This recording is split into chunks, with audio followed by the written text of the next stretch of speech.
Hello everyone, my name is Avdesh Tyagi and in this video we will discuss about the ninth part of fuels and combustion.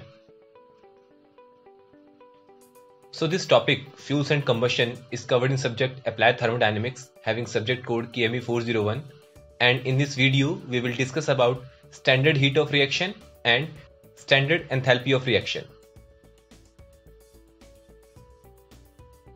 तो standard heat of reaction को समझने से पहले हम heat of reaction को समझते हैं। तो जब भी कोई केमिकल रिएक्शन होती है तो उस केमिकल रिएक्शन के दौरान कुछ केमिकल्स का ट्रांसफॉर्मेशन होता है और उसकी वजह से कुछ एनर्जी या तो रिलीज होती है या एब्जॉर्ब होती है। तो उस केमिकल रिएक्शन के दौरान जो एनर्जी रिलीज या एब्जॉर्ब हुई है उस एनर्जी को हम हीट ऑफ रिएक्शन बोलते हैं। तो basically heat of reaction energy का वो अमाउंट है जो कि रिलीज हुआ है या एब्जॉर्ब हुआ है किसी केमिकल रिएक्शन के एग्जीक्यूशन के समय। तो जनरली हीट ऑफ रिएक्शन को हम एक स्टैंडर्ड रेफरेंस स्टेट पर डिफाइन करते हैं। स्टैंडर्ड रेफरेंस स्टेट के बारे में हम पिछले वीडियो में डिस्कस कर चुके हैं कि स्टैंडर्ड रेफरेंस स्टेट को 25 डिग्री सेल्सियस और 1 atm प्रेशर पर माना गया है। और जब हम हीट ऑफ रिएक्शन को स्टैंडर्ड रेफरेंस स्टेट पर डिफाइन करते हैं तो उसको हम स्टैंडर्ड हीट ऑफ रिएक्शन बोलते हैं। तो स्टैंडर्ड हीट ऑफ रिएक्शन को एक एग्जांपल की मदद से समझने के लिए हम कंबशन ऑफ कार्बन, जो हम पहले भी कुछ वीडियो में डिस्कस कर चुके हैं, उसको रिकॉल करते हैं। और इस एग्जांपल में हम ये मान के चलेंगे कि हमारे जो रिएक्टेंट्स हैं ऑक्सीजन एंड कार्बन, ये दोनों रिएक्टेंट्स कंबशन चैम्बर में हमारी जो स्टैंडर्ड रेफरेंस स्टेट है 25 डिग्री सेल्सियस एंड 1 atm, उस पर वो एंट्री करते हैं। और इन दोनों के इन रिएक्शन की वजह से जो हमारा प्रोडक्ट बनता है वो है हमारी CO2 गैस। वो CO2 गैस हमारे कंबशन चैम्बर को सेम रेफरेंस स्टेट, जो हमारी स्टैंडर्ड रेफरेंस स्टेट है 25 डिग्री सेल्सियस एंड 1 atm, उस पर वो उनको छोड़ता है। तो यहां पर हमारे रिएक्टेंट्स और प्रोडक्ट दोनों ही स्टैंडर्ड रेफरेंस स्टेट पर रहते हैं। तो इस एग्जांपल को अब हम एक डायग्राम की मदद से समझते हैं। तो ये हमारे एग्जाम्पल का डायग्राम है, इसको जूम इन करके देखते हैं।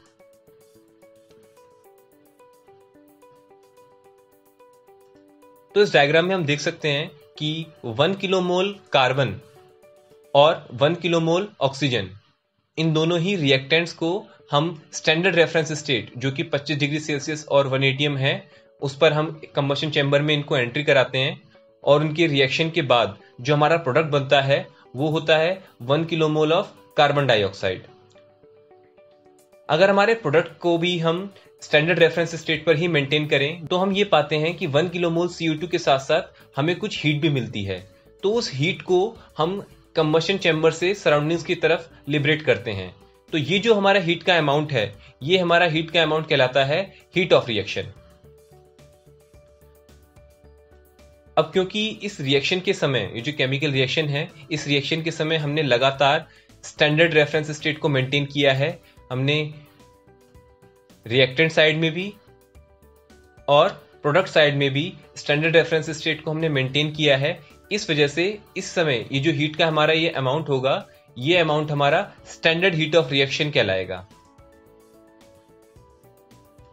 अब देखिए स्टैंडर्ड हीट ऑफ रिएक्शन की यूटिलिटी क्या है। Basically standard heat of reaction में हम ये देखते हैं कि अगर स्टैंडर्ड हीट ऑफ रिएक्शन हमारी पॉजिटिव होगी तो वो ये इंडिकेट करती है कि हमारी जो केमिकल रिएक्शन है वो एंडोथर्मिक है। एंडोथर्मिक केमिकल रिएक्शन वो केमिकल रिएक्शन होती हैं जिसमें हमारी हीट एब्जॉर्ब होती है। वहीं दूसरी तरफ अगर हमारी standard heat of reaction negative हुई तो उसका मतलब ये होता है कि हमारी जो रिएक्शन है वो एक्सोथर्मिक है। और एक्सोथर्मिक केमिकल रिएक्शन में हमारी जो हीट एनर्जी होती है वो हम रिलीज करते हैं। तो अगर हमारा ये जो केस है कंबशन ऑफ कार्बन वाला, इस केस को अगर हम देखें तो यहाँ पर 393520 किलो जूल जो हीट का अमाउंट है वो बाहर की तरफ रिलीज हो रहा है। इस वजह से इस अमाउंट को हम नेगेटिव साइन से इंडिकेट करेंगे, क्योंकि हमारा साइन कन्वेंशन एनर्जी के लिए ये कहता है कि अगर हमारे सिस्टम से बाहर की तरफ हीट लिबरेट होती है तो उसको हम नेगेटिव एनर्जी लेते हैं। तो ये इस वाले एग्जाम्पल में हमारा standard heat of reaction -393520 kilo joule होगा फॉर पर किलोमोल कार्बन डाइऑक्साइड फॉर्म। तो हमारा जो पर किलोमोल कार्बन डाइऑक्साइड जो फॉर्म हो रही है, इसके लिए हमारा जो स्टैंडर्ड हीट ऑफ रिएक्शन है वो 393520 किलो जूल होगा। तो अब हम एंथैल्पी ऑफ फॉर्मेशन को समझते हैं। तो अभी तक हम हीट ऑफ रिएक्शन को समझ चुके हैं और स्टैंडर्ड हीट ऑफ रिएक्शन को समझ चुके हैं, और हमने देखा स्टैंडर्ड हीट ऑफ रिएक्शन की यूटिलिटी क्या है। तो अब हम एंथैल्पी ऑफ रिएक्शन को समझते हैं।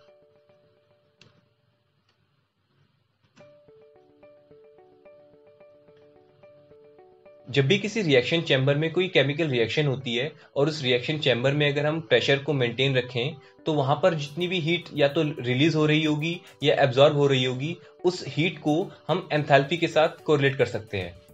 देखिए, हम ये जानते हैं कि जब किसी सिस्टम से कांस्टेंट प्रेशर पर हीट रिलीज की जाती है या उस सिस्टम को कांस्टेंट प्रेशर पर हीट सप्लाई की जाती है तो वो रिलीज्ड हीट या सप्लाइड हीट उसकी एंथैल्पी को चेंज करती है।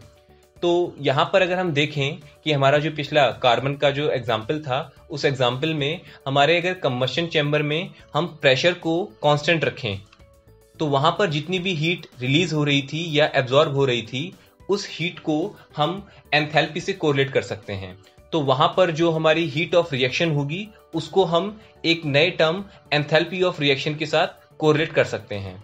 तो वहां पर उसे हम बोलेंगे कि हमारी जो हीट ऑफ रिएक्शन है, जो कि कांस्टेंट प्रेशर पर हमने डिफाइन की थी, उस हीट ऑफ रिएक्शन को हम एंथैल्पी ऑफ रिएक्शन बोल सकते हैं, क्योंकि हम जानते हैं कि किसी सिस्टम से कांस्टेंट प्रेशर पर हीट या तो रिलीज की जाए या उस सिस्टम को कांस्टेंट प्रेशर पर हीट सप्लाई की जाए तो वो हीट उस सिस्टम के लिए एंथैल्पी चेंज का काम करती है। तो यहां पर कांस्टेंट प्रेशर पर हीट ऑफ रिएक्शन को हम एंथैल्पी ऑफ रिएक्शन बोल सकते हैं। एंथैल्पी ऑफ रिएक्शन को हम सिंबल HR से रिप्रेजेंट करते हैं। तो मैथमेटिकली अगर बात करें तो हमारी जो एंथैल्पी ऑफ रिएक्शन है उसको हम इस केमिकल इक्वेशन से रिप्रेजेंट कर सकते हैं। तो देखिए, यहां पर QP हीट का वो अमाउंट शो कर रहा है जो कि हमारा कांस्टेंट प्रेशर पर रिलीज हुआ है, और हम जानते हैं कि कांस्टेंट प्रेशर पर हीट के ट्रांसफर को हम एंथैल्पी से कोरिलेट कर सकते हैं, इसलिए ये हमारी एंथैल्पी ऑफ रिएक्शन हो गई। और इस एंथैल्पी ऑफ रिएक्शन को हम प्रोडक्ट्स की एंथैल्पी और जो रिएक्टेंट्स हैं उनकी एंथैल्पी के डिफरेंस से कोरिलेट कर सकते हैं।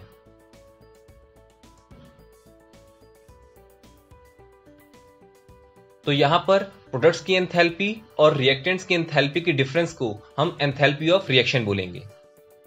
तो ये हमारा एंथैल्पी ऑफ रिएक्शन का मैथमेटिकल फॉर्मूला हो गया। तो अब एंथैल्पी ऑफ रिएक्शन को समझने के बाद अब हम स्टैंडर्ड एंथैल्पी ऑफ रिएक्शन को समझते हैं।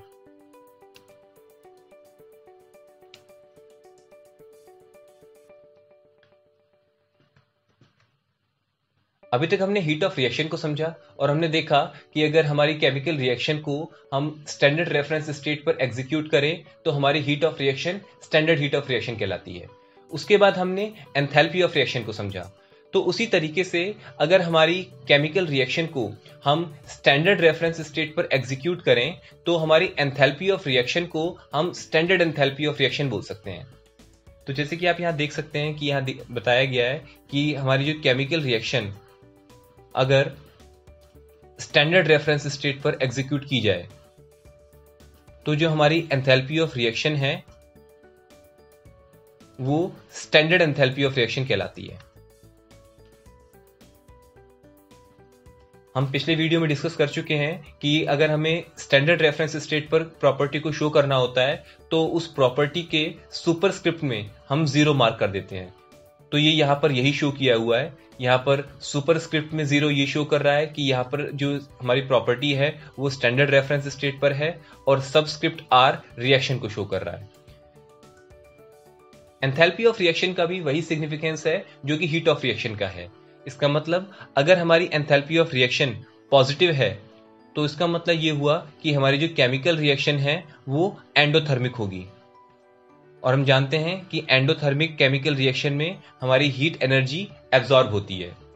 वहीं अगर हमारी एंथैल्पी ऑफ रिएक्शन नेगेटिव होगी तो इसका मतलब ये है कि हमारी रिएक्शन जो है वो एक्सोथर्मिक होगी, और हम जानते हैं कि एक्सोथर्मिक केमिकल रिएक्शन में हीट एनर्जी लिबरेट होती है।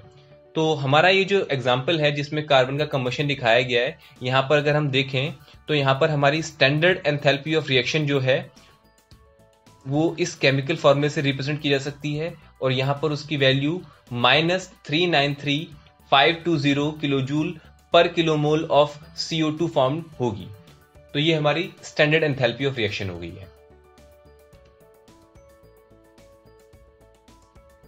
अगर आपकी आज की इस वीडियो से रिलेटेड कोई भी क्वेरी है तो उस क्वेरी को आप इस ईमेल आईडी पर लिखकर भेज सकते हैं और मैं कोशिश करूंगा कि आपकी उन क्वेरीज का जवाब दे पाऊं। तो आज की इस वीडियो में हमने देखा कि हीट ऑफ रिएक्शन क्या होता है और स्टैंडर्ड हीट ऑफ रिएक्शन क्या होता है। उसके बाद हमने ये देखा कि एंथैल्पी ऑफ रिएक्शन क्या होता है और स्टैंडर्ड एंथैल्पी ऑफ रिएक्शन क्या होता है।